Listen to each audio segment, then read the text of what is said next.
Matumizi ya dawa za kulevya tunaona kabisa ni swala mtambuka, lakini hapa nimeweka makundi kama manne hivi. Kundi la mtu mmoja mmoja ambao akiwa anatumia dawa za kulevya anaweza kupata uraibu. Tunafahamu uraibu ni ugonjwa wa ubongo, ataweza kusemea kwa kina vizuri Dr. Karata hapa.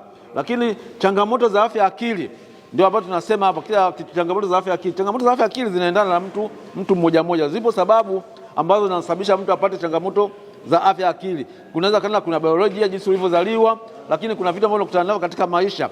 Kwenye ubongo kuna kemikali, neurotransmitters. Hizo neurotransmitters ndio zinakufanya wewe sasa hivi uweze kubadilisha mfumo wa tabia. Kwamba sasa hivi kuna neurotransmitter hapa inaitwa dopamine.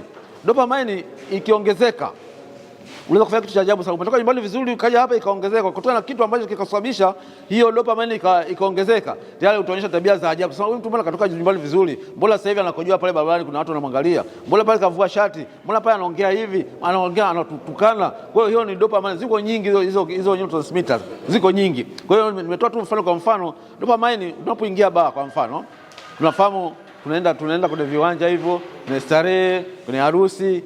Unafika pale uko vizuri kabisa. Unaagiza chupa moja ya bia. Baada ya pili tayari utaanza kuongea vitu vya ajabu.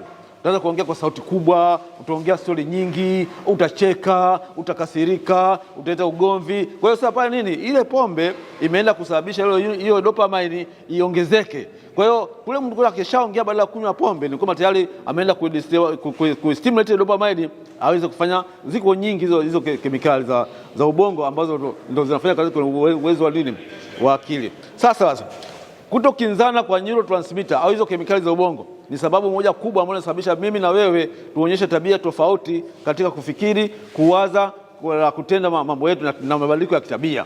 Na hiyo ni upande wa changamoto za afya akili. Lakini kuna magonjwa ya moyo, ini, kifua kikuu na magonjwa ya ngono.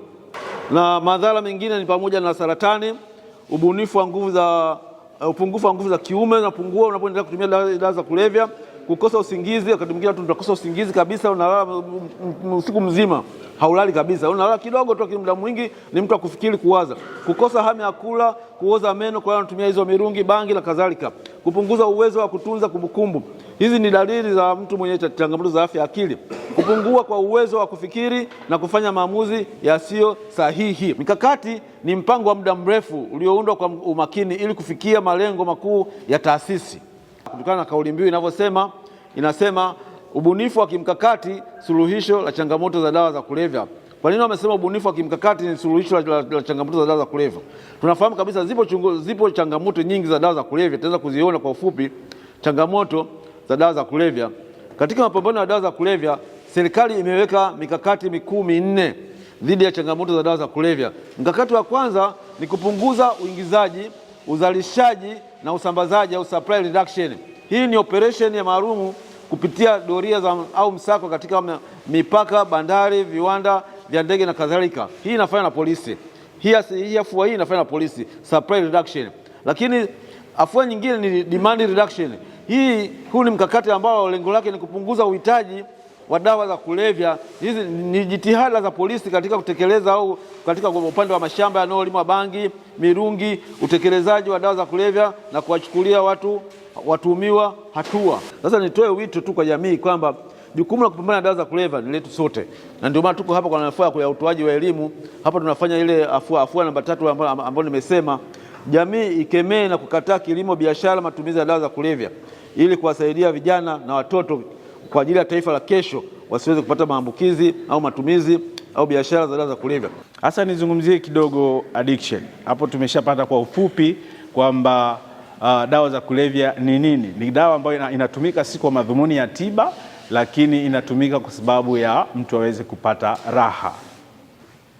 Na hizi dawa ziko makundi makubwa matatu, dawa za kulevya. Kuna ambazo tunaziita ni hallucinogens, alafu tuna stimulants, tuna depressants. Hizi hallucinogens kwa mfano bangi anapotumia mtu bangi, kama kuna waliowahi kutumia watatuambia, watakuwa mashahidi wazuri, watatuambia kwenye ushuhuda. Ukitumia bangi unajisikia unapata ujasiri, unajiona wewe ni bonge la mtu, yani kila mtu yuko chini. Unaona kwamba ndio maana unaweza kumwambia mtu, hata babako, dingi nini bwana unanizingua. bangi inakupa njozi, inakuletea hallucinations. Hiyo ni hallucinogens. Lakini stimulants ni dawa ambazo ukitumia unajisikia kuchangamka. Kwa mfano cocaine, na depressant kwa mfano pombe. Ndio maana ukiwa umekuwa intoxicated na pombe unakuwa na slurred speech, ile na nini, huongei kama kawaida na unajisikia kama kulalalala na nini. Hizo ni depressants mfano wa pombe. Lakini stimulant shaizungumza, stimulant kuchangamka, depressant. Basi tumecover hizo. Kwa hivyo addiction inakuwaje sasa? Wengi wanaweza wakawa wanatumia pombe, tutasema regular users, kwamba tunaweza tukatumia pombe kila siku, kila wakati, au weekends tu, au occasionally kwenye sherehe na nini. Hiyo is not a problem, na addiction haita develop ukitumia tu mara moja. Lakini ukitumia regularly at least for 1 year, basi unaweza ukaanza kudevelop addiction. Addiction tunasema is a chronic brain disease. Kwa nini? Kwa sababu once uko addicted unakuwa huna uwezo wa kucontrol ile substance ambayo umetumia, isipokuwa inakudrive. Lazima uitumie ili uweze kuwa katika hali ya kawaida. Watatuambia hapa ambao walishawahi kutumia dawa za kulevya kwamba inakuwaje. Anaanza taratibu, au kwa mfano heroin anapoitumia mtu hata kwa kushika tu, watu hawa pushers wanakuwa wanawapa hata wanafunzi kwamba peleka mzigo sehemu fulani, akicheza na ule unga akapata tu zile fumes kidogo, tayari asipofanya ile kazi anaanza kusikia maumivu, anaambiwa nusa kidogo, onja kidogo. Akishaanza mwisho wa siku ndio ameingia kwenye uraibu. Mimi ni mraibu ambaye nimetumia kwa muda wa miaka kama almost 30 jamani.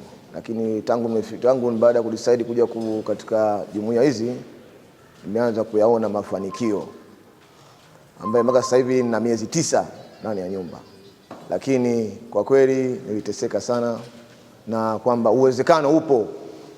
Nianza kutumia methadone kwa muda kama mwezi au kama mwaka, lakini baadaye nikaona lazima nisifanye kazi kwa upande wangu, sababu nimeona nimelost muda mwingi sana, vitu vingi. Lakini kwa sasa hivi naona kwamba nitakuwa tegemezi kubwa kwa ndugu na jamaa, hususan ndugu zangu ambao wananitakia maisha marefu.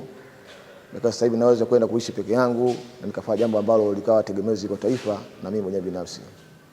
Kwa shukrani ziwaendee ndugu jamaa na marafiki ambao wao wamefanya mpaka leo hii niwepo au niwe binadamu kama wale wengine ambao wanaishi nje huko. Kwa hiyo niko tayari kuwapelekea ujumbe ndugu na jamaa ambao bado wanateseka, ambao kwamba kitu hichi kinawezekana kabisa, hakina jambo lisilo halina mwisho kwa kweli.